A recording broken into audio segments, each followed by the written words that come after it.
రే గంజాయి మాఫియా ఇప్పుడు అక్కడ గంజాయి అమ్ముతున్నారు, గంజాయి సరఫరా చేస్తున్నారు, గంజాయి తాగుతున్నారు, పోలీసులను కొడుతున్నారు. నువ్వు వాళ్ళ పరామర్శకి వెళ్తావా? అంటే ఇవాళ వైఎస్ఆర్ కాంగ్రెస్ పార్టీ ఎవరికి భరోసా ఇస్తోంది?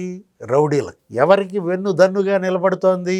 గుండాలకి. రౌడీల పార్టీ వైఎస్ఆర్ కాంగ్రెస్, గుండాల పార్టీ వైఎస్ఆర్ కాంగ్రెస్ అనేది ఇవాళ జనంలో చర్చ, జగన్ ఇచ్చే సందేశం. ఇప్పుడు ఇవాళ అంబటి రాంబాబు అదే. ఆయన ఏంటి వాళ్ళ వెన్నుపోటు దినమా?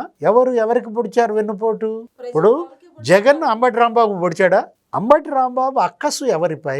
అంబటి రాంబాబు అక్కసు పోలీస్ పైన, లేకపోతే ముఖ్యమంత్రి చంద్రబాబు పైన, డిప్యూటీ సీఎం పవన్ కళ్యాణ్ పైన, తెలుగుదేశం జనసేన బీజేపీలపై అక్కసుతో ఇవాళ అరుస్తున్నాడా? లేదు జగన్మోహన్ రెడ్డిపై అక్కసా? నాకు జగన్పై అక్కసే కనపడుతోంది. సత్తెనపల్లి ఇన్ఛార్జిగా తీసేశారా? అంబటి రాంబాబు సత్తెనపల్లి ఎమ్మెల్యేగా అంతకుముందు ఉన్నాడు, మొన్న కంటెస్ట్ చేశాడు, ఓడిపోయాడు.